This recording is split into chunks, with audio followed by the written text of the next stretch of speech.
അഞ്ചാം വർഷത്തിലേക്ക് കടക്കുകയാണ് പിണറായി സർക്കാർ. രണ്ടാം പിണറായി സർക്കാരിന് ആഘോഷിക്കാനുണ്ടോ എന്നാണ് ചോദ്യം. ആൻഡ്രോഗസ്റ്റ്യൻ. ആഘോഷിക്കാനുണ്ട് എന്നുള്ളതാണ് എൻ്റെ അഭിപ്രായം. 2018 പ്രളയവും അത് കഴിഞ്ഞ് കോവിഡും ഒക്കെ വന്ന് വലിയ പ്രകൃതി ദുരന്തങ്ങളൊക്കെ നമ്മൾ അനുഭവിച്ച് വല്ലാത്ത അവസ്ഥയിൽ നിൽക്കുന്ന സമയത്താണ് രണ്ടാമത്തെ പിണറായി സർക്കാർ കയറി വരുന്നത്. ആ സമയം തുടങ്ങി നമുക്ക് ഈ കഴിഞ്ഞ 4 വർഷമായി ഈ സംസ്ഥാനത്തിന് എന്തിൻ്റെ കുറവാണ് ഉണ്ടായത്? മലയാളത്തിൽ ചോദിച്ചാൽ ഒന്നിൻ്റെയും കുറവുണ്ടായിട്ടില്ല എന്ന് വേണമെങ്കിൽ പറയാം. കാരണം എന്താണ്? 1 ലക്ഷം കോടി രൂപയുടെ അടിസ്ഥാന വികസനമാണ്. നിങ്ങൾ റോഡുകൾ നോക്കിക്കോളൂ, പാലങ്ങൾ നോക്കിക്കോളൂ, സ്കൂളുകൾ നോക്കിക്കോളൂ, നിങ്ങൾക്ക് അംഗനവാടികൾ നോക്കിക്കോളൂ. നിങ്ങൾ അടിസ്ഥാനപരമായിട്ടുള്ള എല്ലാ വികസനങ്ങളും കൊണ്ടുവരാൻ കിഫ്ബി മുഖാന്തരം കഴിഞ്ഞു എന്നുള്ളതാണ്. ഈ 1 ലക്ഷം കോടി രൂപയൊന്നും ഇതിന് മുൻപുള്ള സർക്കാരുകൾക്ക് ചിന്തിക്കാൻ കഴിയുമോ? എവിടുന്നാണ്? എല്ലാ കാലത്തും ചോദിച്ചുകൊണ്ടിരുന്ന ചോദ്യം പറഞ്ഞാൽ എവിടുന്നാണ് ഫണ്ട്? ഫണ്ടില്ല. പക്ഷേ ഈ ഫണ്ട് എങ്ങനെയാണ് 1 ലക്ഷം കോടി കിഫ്ബിക്ക് കൊണ്ടുവരാൻ കഴിഞ്ഞു എന്നുള്ളത്? 1 ലക്ഷം കോടി അടിസ്ഥാനപരമായി വികസനം. ഒരു നാടിൻ്റെ വികസനം എന്ന് പറഞ്ഞാൽ അടിസ്ഥാന വികസനമാണ്. അടിത്തട്ടിൽ നിന്ന് വികസനം വരണം. അതുകൊണ്ടാണ് നമുക്ക് നോക്കിയോളൂ, മലയോര ഹൈവേകൾ എങ്ങനെയാണ് വന്നത്, ഗ്രാമീണ റോഡുകൾ എങ്ങനെയാണ് നന്നായത്, ഇതെല്ലാം നന്നായത് എന്ന് പറയുന്നത് ഈ അടിസ്ഥാന വികസനം കൊണ്ടാണ്. നമ്മുടെ ടൂറിസം കേന്ദ്രങ്ങളെല്ലാം നിങ്ങൾ നോക്കിക്കോളൂ, ടൂറിസം കേന്ദ്രങ്ങളെല്ലാം വികസിച്ചില്ലേ? വലിയ രീതിയിൽ ടൂറിസം വരുമാനം വന്നില്ലേ? ഹോട്ടലുകൾ വന്നില്ലേ? റിസോർട്ടുകൾ വന്നില്ലേ? ഇന്ത്യയിലെ ഏറ്റവും കൂടുതൽ 5 സ്റ്റാർ ഹോട്ടലുള്ള സ്റ്റേറ്റായി കേരളം മാറിയില്ലേ? ഈ രീതിയിൽ ടൂറിസത്തിൻ്റെ ഭാഗത്തുനിന്ന് വലിയ രീതിയിലുള്ള മാറ്റം വരുത്താൻ കഴിഞ്ഞു എന്നുള്ളതാണ്. കഴിഞ്ഞ 9 വർഷമായിട്ട് നിങ്ങൾ എവിടെയെങ്കിലും പവർ കട്ട് കണ്ടോ? നമ്മൾ കറണ്ട് പോവുക വരിക എന്ന് നമ്മൾ ചിന്തിക്കാൻ പറ്റുമോ? ഈ കഴിഞ്ഞ എല്ലാവരും പറയുന്നത് പോലെ തന്നെ 9 വയസ്സായ ഒരു കുട്ടീനോട് പവർ കട്ട് എന്താണെന്ന് ചോദിച്ചാൽ അറിയില്ലാത്ത അവസ്ഥയിലേക്ക് കൊണ്ട് കേരളത്തിന് അവർക്ക് എന്താണെന്നൊക്കെ അറിയില്ല. കാരണം പവർ കട്ടിൻ്റെ സംവിധാനം ഇല്ലാതായി എന്നുള്ളതാണ്. നിങ്ങൾ നോക്കിക്കോളൂ, ഒരു ധനകാര്യ വകുപ്പ് മന്ത്രിൻ്റെ കയ്യിൽ 2016 കിട്ടുന്നത് എന്താ അറിയോ? ശൂന്യമായിട്ടുള്ള ഒരു ഖജനാവാണ്.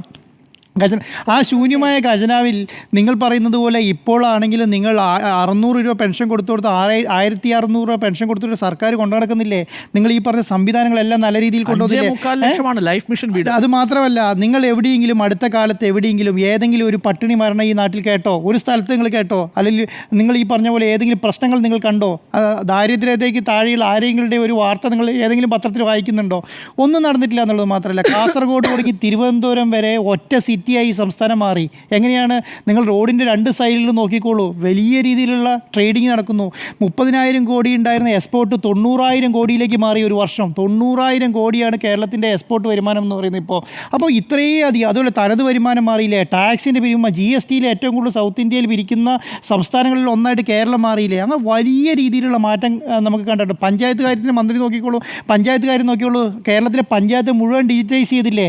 100% ഡിജിറ്റൈസ് ചെയ്ത കേസ്മാർട്ട് നടപ്പിലാക്കിയ ഏക സ്റ്റേറ്റ് എന്ന് പറയുന്നത് കേരളമല്ലേ? നിങ്ങൾക്ക് ഏത് സേവനം വേണമെങ്കിൽ ഇപ്പം നിങ്ങളുടെ വിരൽത്തുമ്പിൽ എത്തിയില്ലേ? നിങ്ങൾ വ്യവസായം നോക്കിക്കോളൂ. വ്യവസായം എന്ന് പറയുന്നത് ഏതെങ്കിലും ഒരു ഈ നമ്മുടെ ഉദ്യോഗസ്ഥന്മാരുടെ അതിപ്രസരമുണ്ടോ? ഉദ്യോഗസ്ഥന്മാരുടെ അവരുടെ ചെക്കിങ് കൊണ്ട് ബുദ്ധിമുട്ടുണ്ടാകുന്നുണ്ടോ ഏതെങ്കിലും സ്ഥലത്ത്? ഇപ്പം ഒരു ഉദ്യോഗസ്ഥന് ഒരു സ്ഥലത്ത് പോയി ചെക്ക് ചെയ്യണമെങ്കിൽ അവൻ്റെ അജണ്ട നടപ്പിലാക്കാൻ പറ്റില്ല. കാരണം അത് മുഴുവൻ സിസ്റ്റമാറ്റിക്കാക്കാൻ മാറ്റാൻ കഴിഞ്ഞില്ലേ? എത്രയധികം വരുമാനമുള്ള കമ്പനികൾ ഈ കേരളത്തിൽ വന്നു. ഈ കമ്പനികളിൽ ഏതെങ്കിലും പറഞ്ഞാൽ സിന്തൈറ്റ് ഒഴിച്ച് നിർത്തിയാൽ, സിന്തൈറ്റ് അല്ല, നമ്മുടെ പെരുമ്പാവൂരുള്ള കമ്പനി കിറ്റക്സ് ഒഴിച്ച് നിർത്തിയിട്ടുണ്ടെങ്കിൽ നിങ്ങളൊന്ന് ആലോചിച്ച് നോക്ക്. ബാക്കിയുള്ള കമ്പനികൾ, കാരണം അതും ആ സ്ഥലത്ത് വേറൊരു സ്റ്റേറ്റിലേക്ക് പോയിട്ട് അവിടെ എന്തെങ്കിലും പച്ച പിടിച്ചോ? അവർക്ക് ബാക്കി ഇവിടെ കൊണ്ടുപോകാൻ കഴിഞ്ഞോ? ഒരു കമ്പനിയില്ല. കാരണം വലിയ രീതിയിലുള്ള വികസനം ഈ സംസ്ഥാനത്ത് കൊണ്ടുവരാൻ വേണ്ടിയിട്ട് ഇടതുപക്ഷ സർക്കാർ കഴിഞ്ഞു എന്നുള്ളതാണ്. അതുപോലെ അരുൺ സാർ നേരത്തെ പറഞ്ഞ പോലെ ഈ പ്രതിപക്ഷത്തിൻ്റെ ഭാഗത്തുനിന്ന് ഏതെങ്കിലും ഒരു അഴിമതി ആരോപണം ഏതെങ്കിലും ഒരു മന്ത്രിക്കെതിരെ ഇവർക്ക് ശക്തമായ രീതിയിൽ ഉന്നയിക്കാൻ കഴിഞ്ഞോ? അത് നടപ്പിലാക്കാൻ കഴിഞ്ഞോ? അല്ലെങ്കിൽ അഴിമതി ആരോപണം ഉന്നയിച്ചതിന് ശേഷം അതിൻ്റെ തെളിവ് കൊണ്ടുവരാൻ കഴിഞ്ഞു? ഒന്നുമില്ല. നമ്മളെന്താണ് പറയുക, ഉണ്ടയില്ല വെടി വിട്ടുന്ന പോലെ കുറേ അവിടെ ഇവിടെയും പൊട്ടി എന്നുള്ളതല്ലാതെ ഒരു കാര്യം നടന്നിട്ടില്ല എന്നുള്ളതാണ്. അപ്പോൾ കേരളത്തെ സംബന്ധിച്ചിടത്തോളം വലിയ രീതിയിലുള്ള വികസനം ഈ രണ്ടാം പിണറായി സർക്കാരിന് നടപ്പിലാക്കാൻ കഴിഞ്ഞു എന്നുള്ളതാണ്. അപ്പം ഇനി ഞാൻ വിചാരിക്കുന്നത് വേറൊരു സർക്കാരാണ് എന്ന് നിങ്ങൾ വെച്ചോളൂ. ഇപ്പോൾ കോൺഗ്രസ് സർക്കാരാണ് ഈ പറയുന്ന സംവിധാനത്തിൻ്റെ ഭാഗമായി വരുന്നതെന്ന് നോക്കുക. 2021 വന്ന ഇപ്പോൾ LDF സർക്കാർ ചെയ്തതിൻ്റെ 100-1 ചെയ്യാൻ പറ്റുമെന്ന് ഞാൻ വിചാരിക്കുന്നില്ല. എന്താണ് നിങ്ങളിപ്പം നാഷണൽ ഹൈവേ ഭൂമി ഏറ്റെടുക്കൽ 6,000 കോടി കേന്ദ്ര വിഹിതം കേരളത്തിൻ്റെ വിഹിതം കൊടുത്തിട്ട് സ്ഥലം കൊടുത്തതുകൊണ്ടാണ് ഈ പറഞ്ഞ നാഷണൽ ഹൈവേ ഇന്ന് നമ്മൾ കാണുന്നത്. അല്ലെങ്കിൽ ഈ നാഷണൽ ഹൈവേ ഏറ്റെടുക്കാൻ കഴിഞ്ഞില്ല. നിങ്ങളൊന്ന് ആലോചിച്ച് നോക്കിക്കേ, കാസർഗോഡ് തുടങ്ങി തിരുവനന്തപുരം വരെ 560 കിലോമീറ്റർ നാഷണൽ ഹൈവേ എങ്ങനെയാണ് വരുന്നത്? ഭൂമി സർക്കാർ ഏറ്റെടുത്തുകൊണ്ടാണ്. 6,000 കോടി മുടക്കിയെടുത്തു. അത് എവിടെ നിന്നാണ് മുടക്കിയത്? കിഫ്ബി എന്ന് പറഞ്ഞൊരു സംവിധാനം ഉണ്ടാക്കിയതുകൊണ്ടാണ്. അതിൽ നിന്ന് എടുത്ത് മുടക്കിയതുകൊണ്ടാണ്. അപ്പോൾ നമ്മൾ ഇനിയിപ്പോൾ പറയാൻ പോകുന്ന വലിയ രീതിയിലുള്ള അക്ഷമ നേരിടാൻ പോകുന്നത് എന്താണ്? ഈ നാഷണൽ ഹൈവേയിലുള്ള മണ്ണിടിച്ചിലുമായി ബന്ധപ്പെട്ട കാര്യത്തെക്കുറിച്ചായിരിക്കും. കാരണം 1 കിലോമീറ്ററിന് 100 കോടി രൂപയാണ് മുടക്കിയത്.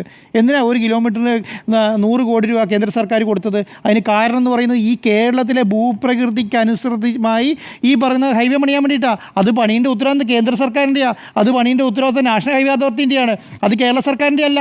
ആ കേരള സർക്കാരിൻ്റെ ഉത്തരവാദിത്വത്തിൻ്റെ കീഴിൽ അത് കൊണ്ടുവരാനും പറ്റില്ല. പക്ഷേ എന്ന് വെച്ച് കേരളത്തിലെ ഹൈവേയുടെ അതിൻ്റെ ക്രെഡിറ്റ് കേരള സർക്കാരിന് ഇല്ലാതാവില്ല. അത് എങ്ങനെ ഇല്ലാതാവുന്നത്? ഈ 6,000 കോടി രൂപ കൊടുത്തിട്ട് ഈ ഹൈവേൻ്റെ സ്ഥല ഏറ്റെടുപ്പ് നടത്തിയത് കേരള സർക്കാരാണ്. അപ്പോൾ ഞാൻ പറയുന്നത് ഈ 100 കോടി രൂപ മുടക്കി 1 കിലോമീറ്റർ നാഷണൽ ഹൈവേ പണിതിട്ട് ആ നാഷണൽ ഹൈവേ നല്ല രീതിയിലാണോ പണിതെന്ന് നോക്കേണ്ട ഉത്തരവാദിത്തം കേരള സർക്കാരിൻ്റെയും കേന്ദ്ര സർക്കാരിൻ്റെ ആയിരുന്നു. പക്ഷേ കേരള സർക്കാർ ഒരു ടെൻഡർ കൊടുത്തു കഴിഞ്ഞാൽ അവിടെ പോയി കേരള സർക്കാരിന് ചോദിക്കാൻ പറ്റില്ല, നിങ്ങൾക്ക് ഇങ്ങനെയുണ്ടോ അങ്ങനെയുണ്ടോന്ന്. അത് നടപ്പിലാക്കണമെന്ന് ചെയ്യുന്നത് മുഴുവൻ കേന്ദ്ര സർക്കാരിൻ്റെ നാഷണൽ ഹൈവേ അതോറിറ്റി ഉദ്യോഗസ്ഥന്മാരാണ്. അപ്പം ഈ രീതിയിലുള്ള അതിന് തക്കതായ രീതിയിൽ മീറ്റിങ്ങുകൾ നടക്കുന്നുണ്ട് കേട്ടോ. എല്ലാ കളക്ടറേറ്റിലും നാഷണൽ ഹൈവേ ഉദ്യോഗസ്ഥന്മാരുമായിട്ട് മീറ്റിംഗ് നടക്കുന്നുണ്ട്. അവിടെ നിങ്ങൾ ചെന്ന് എന്ത് പറയുന്നത് വലിയ കാര്യമുണ്ടെന്ന് നമുക്ക് തോന്നുന്നില്ല. പക്ഷേ ഞാൻ വിചാരിക്കുന്നത് ഇതുപോലെയുള്ളൊരു വലിയ രീതിയിലുള്ള നേട്ടം നടപ്പിലാക്കാൻ കഴിഞ്ഞത് പിണറായി സർക്കാരിന് മാത്രമാണ്. ഞാനിപ്പോൾ ഈ മീറ്റഡ് ഡേസിന് കയറുന്നതിന് മുൻപ് ഞാൻ നോക്കുമായിരുന്നു, ഓരോ മന്ത്രിമാരുടെ പേരെടുത്ത് വെച്ച് നോക്കുമായിരുന്നു. നമ്മൾ റവന്യൂ മിനിസ്റ്റർ തുടങ്ങി ഇങ്ങോട്ട് നോക്കിക്കോളൂ നിങ്ങൾ. ഓരോ ദുരന്തം കണ്ടില്ല. ഞാനിപ്പോൾ വയനാട് ദുരന്തം ഉണ്ടായപ്പോൾ ഈ വയനാട്ടിൽ ഇന്ന് കിട്ടുന്നതിനേക്കാളും വെച്ച് ഏറ്റവും നല്ല ഭൂമി ഞാൻ നോക്കി, അതിനേക്കാളും നല്ല ഭൂമി നല്ല ഭൂമി വയനാട്ടിൽ കിട്ടുമെന്ന് ഞാൻ വരിക. എൽസ്റ്റേറ്റിനേക്കാളും നല്ലൊരു ഭൂമി വയനാട്ടിൽ കിട്ടും ഞാൻ വിചാരിക്കുന്നില്ല. അത്രയും വൃത്തിയുള്ള ഒരു ഭൂമി കണ്ടെത്താൻ വേണ്ടി ഈ റവന്യൂ മിനിസ്റ്റർക്ക് റവന്യൂ വകുപ്പിന് കണ്ടെത്താൻ പറ്റി. അതിനുവേണ്ടി ഇപ്പോൾ പണി നടന്നു. കാരണം ഡിലേ ഉണ്ടായിട്ടുണ്ടാവും. പക്ഷേ ഭൂമി ഏറ്റെടുത്തുകൊണ്ട് ഉണ്ടാകുന്ന ഡിലേ ആണ്.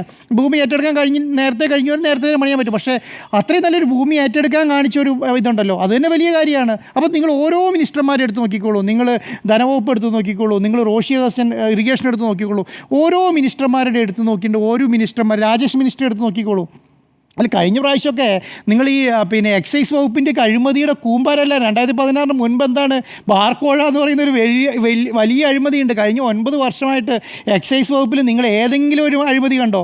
ഒരഴിമതി കണ്ടോ? പാലം പണിതതിൻ്റെ അകത്ത് പാലാരിവട്ടം പാലത്തിൻ്റെ മേലെ എന്തൊരു വലിയ അഴിമതിയായിരുന്നു. എത്രയെങ്ങാനും പാലങ്ങൾ കഴിഞ്ഞ 9 വർഷത്തിന് ശേഷം പണിതു. ഏതെങ്കിലും ഒരു അഴിമതി നിങ്ങൾ കണ്ടോ?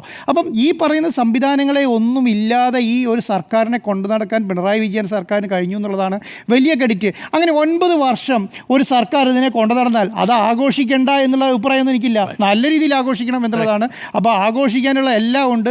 ഇതുപോലൊരു സർക്കാർ അഴിമതിരഹിതമായിട്ടൊരു ഇന്ത്യയിൽ ഇത്ര അഴിമതിരഹിതമായിട്ടൊരു സർക്കാർ കൊണ്ടുവരുന്നതെന്ന് എനിക്ക് വിചാരിക്കുന്നില്ല. എത്രയോ മന്ത്രിമാർ രാജിവെക്കുന്നുണ്ട്. ഇവിടെ ഒരു മന്ത്രിമാർ അഴിമതി കേസിൽ രാജിവെച്ചിട്ടില്ലല്ലോ.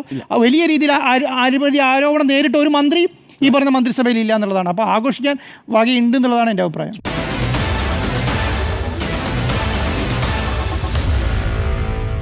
Meet the editors.